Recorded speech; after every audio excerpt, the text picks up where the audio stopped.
नमस्कार विद्यार्थी मित्रांनो, विदर्भ IAS अकॅडमीच्या यूट्यूबच्या चॅनलवर तुमचं परत एकदा मनपूर्वक स्वागत.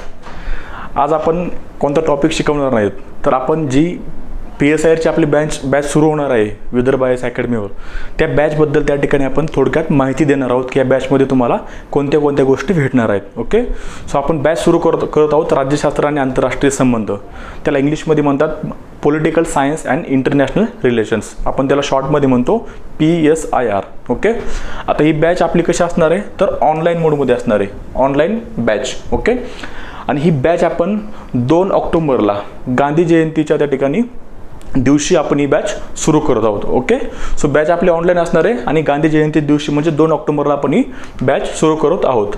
आता बॅचची वैशिष्ट्ये काय आहेत बघा. सगळ्यात पहिल्यांदा काय, तर आपला पूर्ण सिलेबस आपण चांगल्या पद्धतीनं ह्या ठिकाणी या बॅचमध्ये कव्हर करणार आहोत. ओके, आता सगळा सिलेबस आपल्याला माहीत आहे. ओके, म्हणजे काय, तर मी तुम्हाला यूट्यूबला PSIR चांगल्या पद्धतीनं डिस्कस केलेलं आहे, आपल्या विदर्भाच्या चॅनलवरच त्या ठिकाणी डिस्कशन झालेलं आहे. ओके, आपल्या PSIRचे 2 पेपर आहेत, पेपर 1 आणि पेपर 2. ओके, आणि दोन्ही पेपरमध्ये 2 सेक्शन्स आहेत, म्हणजे टोटल PSIRचे 4 सेक्शन आहेत. ओके, पेपर 1चे 2, पेपर 2चे 2 सेक्शन, आणि या 4 सेक्शनमध्ये टोटल 40 टॉपिक्स आहेत. किती? टोटल 40 टॉपिक्स त्या ठिकाणी ह्या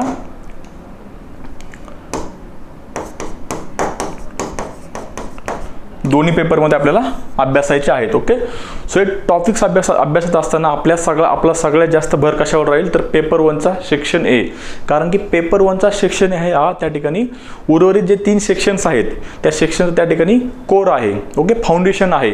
जर तुम्हाला फाउंडेशन समजलं नाही तर त्या ठिकाणी तुम्हाला पुढच्या गोष्टी समजणार नाहीत. ओके, सो अभ्यासक्रमाचे हे जे 40 टॉपिक्स आहेत PSIRचे, हे 40 टॉपिक्स आपण चांगल्या पद्धतीने या बॅचमध्ये समजून घेणार आहोत. ओके, पुढे बघा, तर प्रत्येक रविवारी उत्तर लेखनाचा त्या ठिकाणी सराव करून घेतला जाईल. ओके, आता या सगळ्या प्रोसेसमध्ये सगळ्यात महत्त्वाचं काय असेल, तर त्या ठिकाणी आन्सर रायटिंग. ओके, हे बघा, तुम्हाला गोष्टी समजतायत, तुम्ही गोष्टी समजून घेतल्यात, ओके, अभ्यास केलाय, परंतु जर तुम्हाला उत्तर लेखनाची कला येत नसेल किंवा तुम्हाला उत्तर चांगल्या पद्धतीने मांडता येत नसेल तर ती तुमच्यासाठी एक धोक्याची घंटा आहे. ओके, आणि हे एक गोष्ट लक्षात ठेवा, प्रत्येकासाठी जो नव्याने त्या ठिकाणी सुरुवात करतोय उत्तर लेखनाला, प्रत्येकासाठी उत्तर लिहिणं खूप अवघड गोष्ट आहे. रेअर ऑफ द रेअरेस्ट केसमध्ये त्या ठिकाणी असे काही विद्यार्थी असतात जे नव्यानं जरी करत असेल तरी त्यांना उत्तर चांगल्या पद्धतीनं लिहिता येतं, परंतु उत्तर लिहिणं ही खूप महत्त्वाची गोष्ट आहे. जर तुम्हाला सगळ्या गोष्टी समजतायत, कळतायत, तुम्ही चांगल्या पद्धतीने रीडिंग केलाय, 2-2, 4-4 वेळा त्या गोष्टी वाचल्यात, परंतु तुम्ही एकही उत्तर लिहिलं नाही तर त्या गोष्टीला तर काहीच अर्थ नाही आहे. ओके, तुमच्या मनामध्ये एक सतत भीती राहणार, अरे मला उत्तर लिहायचे. आणि मेन्समध्ये त्या ठिकाणी प्रामुख्याने खूप वेळ कमी असतो. ओके, वेळ खूप कमी असल्यामुळे त्या ठिकाणी आपल्याला डे 1 पासून उत्तर लिहिण्याची प्रॅक्टिस करायची. आता काही विद्यार्थी असे म्हणतील की सर डे 1ला कसं सुरू करायचं, जर माझ्याकडे कॉन्टेंट जर नसेल तर मी उत्तर कसं लिहू. ओके, आता हा तुमचा डाऊट्स किंवा तुमच्या मनामध्ये असलेली शंका योग्य आहे की कॉन्टेंट नसेल तर उत्तर कसं लिहू. ओके, डे 1 मी असं म्हणतो की तुमचा आज मी तुम्हाला एक टॉपिक शिकवला. ओके, उदाहरणार्थ मी तुम्हाला कार्ल मार्क्सचा एक सिद्धांत शिकवला. कार्ल मार्क्सचा सिद्धांत शिकवल्याच्या नंतर स्वातंत्र्य संकल्पना कार्ल मार्क्स शिकवली. त्या संकल्पनेबद्दल तुम्हाला जेवढं समजले किंवा तुम्ही जेवढं आत्मसात केले त्या गोष्टी तुमच्या शब्दात मांडण्याचा प्रयत्न करा. इथून सुरुवात करायची आपल्याला. ओके, सो डे 1 पासून त्या ठिकाणी जर तुम्ही उत्तर लिहायला सुरुवात केली तर तुम्हाला एक्झामच्या काळामध्ये ह्या गोष्टी जास्त अवघड वाटणार नाहीत. ओके, त्याचबरोबर आपण काय करणार आहोत, तर प्रत्येक रविवारी जो आपला कॉन्टेंट शिकून झालेला आहे किंवा जेवढे आपले टॉपिक शिकून झालेले आहेत सोमवार ते शनिवारपर्यंत, ह्या सोमवार ते शनिवारपर्यंत शिकून झालेल्या टॉपिकवर आपण त्या ठिकाणी प्रश्न तयार करणार आहोत आणि त्या प्रश्नावर तुम्हाला रविवारी उत्तरं लिहायची आहेत. ओके, आता आपली बॅच जरी ऑनलाईन असली तरी जे विद्यार्थी पुण्यामध्ये राहतात किंवा ज्यांनी पुण्यामध्ये राहतात आणि ऑनलाईन बॅच जॉईन केली आहे ते संडेला ह्या ठिकाणी येऊ शकतात. आपल्या ऑफलाईन जे सेंटर आहे, आपलं ब्रँच आहे पुण्यामध्ये नवी पेठेमध्ये, त्या ठिकाणी यायचं, त्यांनी त्या ठिकाणी बसून उत्तरं लिहायची आणि त्यांचे काय डाऊट्स असतील उत्तर लेखनासंबंधी त्यांचे उत्तर मी समोरासमोर बसून चेक करून देणार आहे. ओके, म्हणजे काय, तर ह्या संडेला तुम्ही त्या ठिकाणी आन्सर रायटिंग केली, पुढच्या संडेला तुम्ही त्या ठिकाणी टेस्ट लिहिला आलात, टेस्ट लिहून झाली, त्यानंतर तुमचा जो 1 तास 2 तास वेळ असणार आहे, आपण समोरासमोर बसायचं आणि प्रिव्हियस संडेच्या त्या ठिकाणी आपण टेस्ट समोरासमोर बसून चेक करायचे की ह्याच्यामध्ये आपल्याला काय गोष्टी इम्प्रूव्हमेंट करता येतील. ओके, सगळ्यात पहिल्यांदा काय करायचं तर उत्तर लिहायला सुरुवात करायची. आपला जो कम्फर्ट झोन आहे त्या कम्फर्ट झोनच्या आपल्या बाहेर जायचं. आपला कम्फर्ट झोन काय की मला उत्तर लिहायचं नाही, मला भीती वाटते, माझ्याकडे कॉन्टेंट नाहीये, कारण शोधायचे नाहीत. ओके, जर तुम्ही कारण शोधत बसलात किंवा कारण सांगत बसलात की ह्या गोष्टीमुळे मला आता जमणार नाहीये, तर तुम्हाला तुमचे 2-4 वर्ष असेच निघून जातील तरी तुम्ही त्या ठिकाणी उत्तराचं एकही पान लिहिणार नाहीत. ओके, सो डे 1 पासून उत्तर लिहायला सुरुवात करायची आहे. ओके, काही जणांचा अप्रोच डिफरंट असू शकतो की मला 1 महिन्यानंतर लिहायचे, 2 महिन्यानंतर लिहायचे, पण मी तुम्हाला सजेस्ट करेल की तुम्हाला डे 1 पासून त्या ठिकाणी उत्तर लिहायचे. ओके, सो आपल्याला अशा पद्धतीनं उत्तर लेखनाचा सराव करून घ्यायचा आहे. पुढे बघा, तर प्रत्येक टॉपिकचा जो PYQ आहे त्या PYQवर आपल्याला काय करायचे, चर्चा करायची. म्हणजे प्रिव्हियस इयरचे क्वेश्चन्स आतापर्यंत आता तुम्ही म्हणाल सर PYQ MPSC जर फर्स्ट टाइम त्या MPSCचे विद्यार्थी असाल तर तुम्ही म्हणाल सर MPSC फर्स्ट टाइम त्या ठिकाणी डिस्क्रिप्टिव्ह पॅटर्नमध्ये मेन्स घेते, मग तुम्ही कसं PYQ डिस्कशन करणार. तर आपल्याला काय करायचं, UPSCचे युनियन पब्लिक सर्व्हिस कमिशन UPSCचे प्रिव्हियस इयरचे त्या ठिकाणी प्रश्न घ्यायचे आणि त्याला समोर ठेवून आपल्याला त्या ठिकाणी अभ्यासक्रम शिकवायचा आहे. आता UPSCचा आता उदाहरणार्थ आपण प्लेटो शिकवला. ओके, प्लेटोचा आपण त्या ठिकाणी शिक्षण सिद्धांत शिकवला. ओके, थिअरी ऑफ एज्युकेशन, प्लेटोचा शिक्षणाचा सिद्धांत. आता हा सिद्धांत शिकवल्याच्या नंतर ह्या टॉपिकवर प्रिव्हियस इयरला UPSC मध्ये प्रश्न आलेला आहे का हा चेक करायचा. हा आलेला असेल तर तो प्रश्न आपण कशा पद्धतीने त्याचं उत्तर लिहू शकतो हे आपल्याला त्या ठिकाणी डिस्कस करायचं आहे. ओके, मग आता मी तुमच्याबरोबर डिस्कस केलं, तुम्हाला कॉन्टेंटही शिकवलेला आहे. मग तुमचं काम काय की आपला क्लास संपला, लेक्चर संपलं, घरी जाऊन त्याच्यावर त्या ठिकाणी उत्तर लिहायचं. So okay, so this is the ideal condition. He ideal condition आहे त्या ठिकाणी आपल्याला अभ्यास करण्याची. ओके, सो आपण जेवढे टॉपिक्स आपण शिकणार आहोत 40 टॉपिक, प्रत्येक टॉपिकवर आलेले PYQ आपण चांगल्या पद्धतीने डिस्कस करणार आहोत. ओके, पुढे बघा की प्रत्येक विद्यार्थ्यावर वैयक्तिक लक्ष दिलं जाईल. आता वैयक्तिक लक्ष दिलं जाईल म्हणजे काय, माझा नंबर मी तुम्हाला प्रिव्हियस लेक्चरमध्ये पण दिला आणि ह्या ठिकाणी देतो 9049781568.